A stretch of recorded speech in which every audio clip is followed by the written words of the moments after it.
Good morning. Welcome to St. John's Everyday. Today we're diving into the world of God's covenant faithfulness and a reading from Ezkiel, which we'll begin with. So this is in Ezekiel 37, starting at verse 24.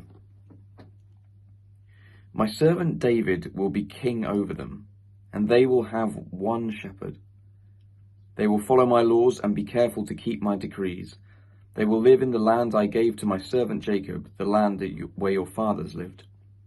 They and their children and their children's children will live there forever, and David my servant will be their prince forever.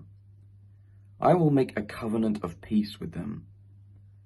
It will be an everlasting covenant. I will establish them and increase their numbers. I will put my sanctuary amongst them forever, and my dwelling place will be with them. I will be their God, and they will be my people. And then the nations will know that I, the Lord, make Israel holy, where my sanctuary is amongst them forever.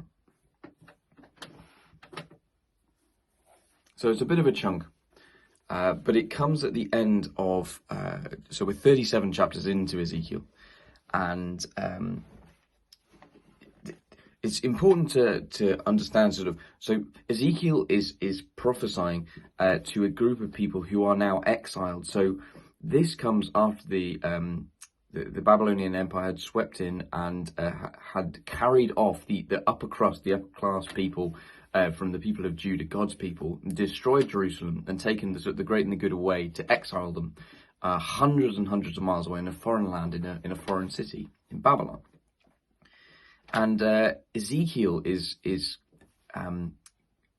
bringing the word of the Lord to them, and he's challenging them whilst he's given them warnings about that this was going to happen, and then they didn't listen, and then they were exiled. Now he is bringing them words of hope.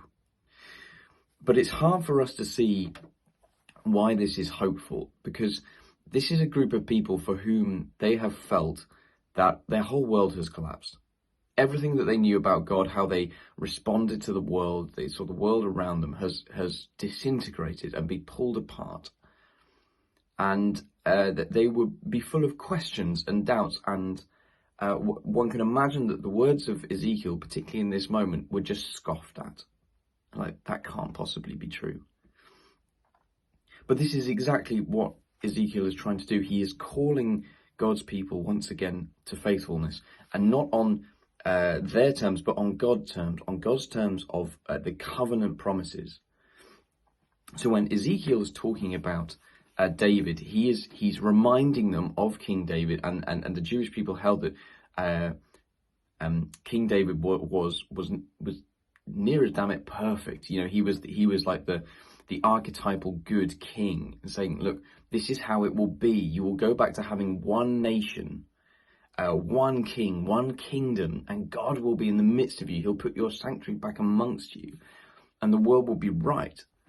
But it's a world that they cannot understand or foresee. And I wonder how much we look around the world right now, in a world where it seems that promises seem to be broken, and one wonders how the people of Afghanistan at the moment are feeling about promises made by governments in the West.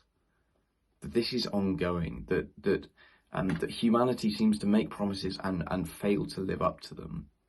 And yet God calls us to hope that actually his kingdom, like the people of Israel long ago when Ezekiel went to them, we now pray, Jesus calls us to pray, your kingdom come, your will be done. That there is a hope of a future that is better, that is different, that is restored, that is made new. And even when there are dark, dark days, and as we learn what's going on in Afghanistan, it feels very dark, but God is calling us to be faithful because of his promises to his future. And so today, I really hope that we can take some level of renewal of our faith, that it is in God's promises, in God's faithfulness, that we find our faith, not in our own ability to keep our promises, because we know that we're not going to do that. We're not always going to be able to do that. But God has promised an everlasting kingdom to them, just as he promised through Ezekiel to the people of Israel that one day things would be restored. And God saw that he was faithful in that.